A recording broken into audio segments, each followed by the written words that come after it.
Hi gang, Tracy here with Lindy's Gang, and we are doing another Tuesday with Tracy, number 4, if you're keeping track.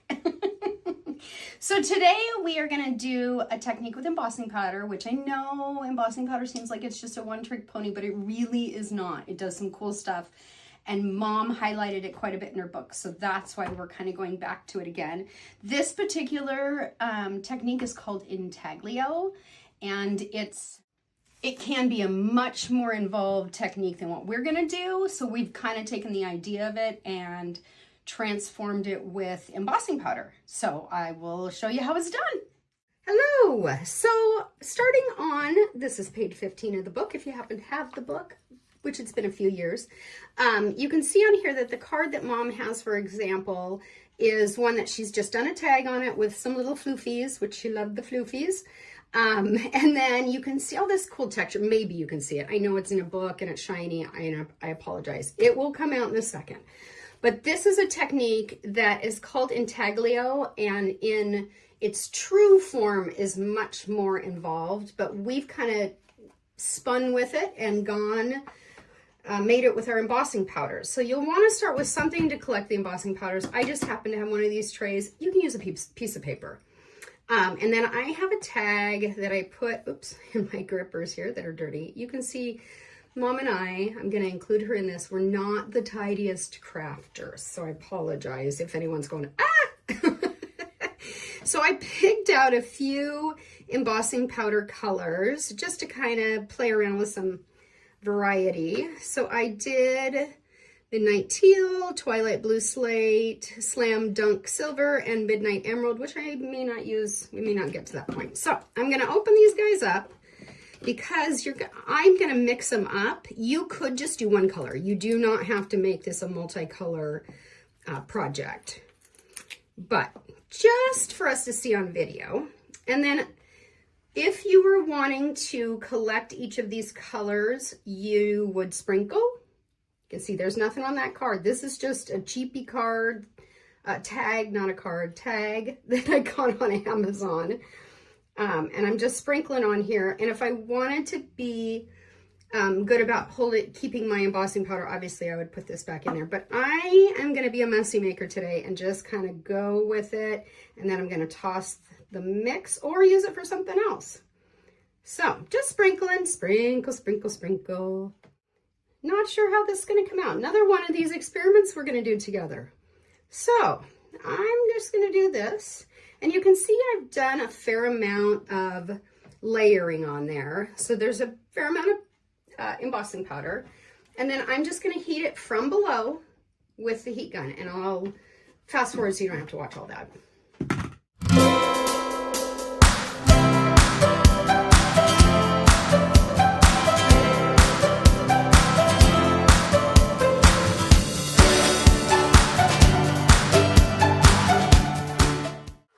So you can see I've got it all melted, and I'm going to add a little bit more embossing powder to it because I like to have it a little thicker, and you'll see why in a second. But I'm going to melt it a little more, and then I'm going to actually heat it from the top just to get this really nice and hot, because the next step, this has to be still in at least warm temperature. So you can see here that I got it melted and it's cooled a little bit, so I'm going to reheat it to show you the next step. But I wanted to show this to you without the machine going. When I heat it from below, I try and keep the heat gun straight up and down and kind of go around the edges, because the paper, this particular paper, is quite thin, so it likes to buckle and bend. But if you just kind of move that heat gun around, it's great. I'm going to heat it from the top and remelt it. And then I'm going to take this lovely rubber stamp. Don't look at how messy it is, I know. And I'm going to just stamp it into the embossing powder to give a little bit of relief, which is our technique.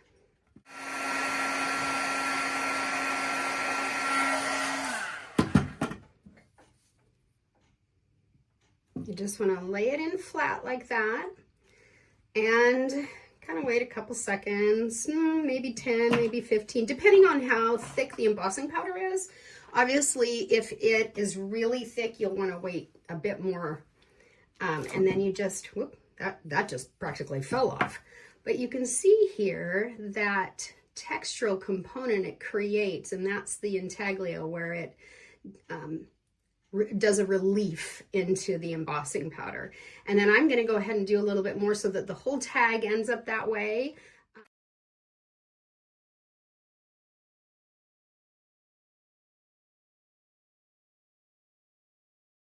And voila! And yes, the stamp comes out clean. Now, clean meaning not dirty from the embossing powder, but this is dirty from me being a not very clean crafter. But there's no embossing powder on it, as you can see. So you've got all kinds of texture in there, which is super cool. And we used to do all of our embossing powder samples with this technique. As you can see here, these are a lot of the colors we still have that she would do with a stamp that gives that neat relief. So that, a lot of times you'll see that on our website, the pictures, and people always ask, how do you get that texture? And now you know, super simple. Mom had a bit of a love affair with embossing powder, as you can see in front of me. And she kind of got to a point where I swear she was embossing everything. But it's such a neat thing to be able to do to add personalization or customization to your cards, your scrapbooks, whatever you've got. So we used to sell these little, this was a brass charm. So he used to be like a brass color.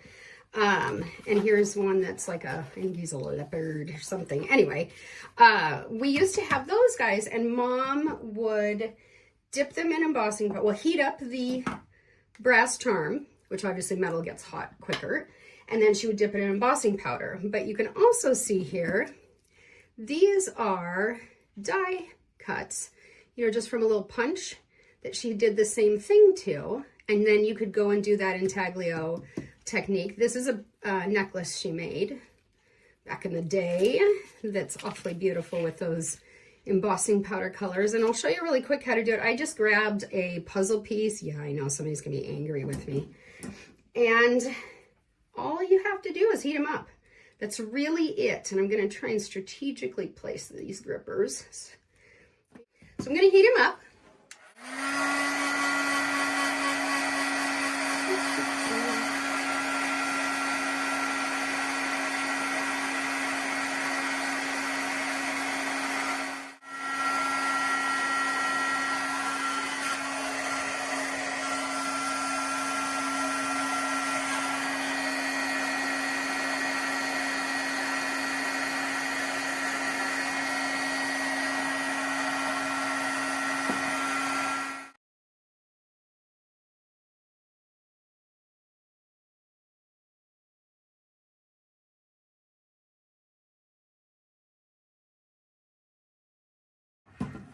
When you just heat the cardboard, the embossing powder just sticks to it. You don't need anything. Now you could use a pigment ink pad or a Versamark.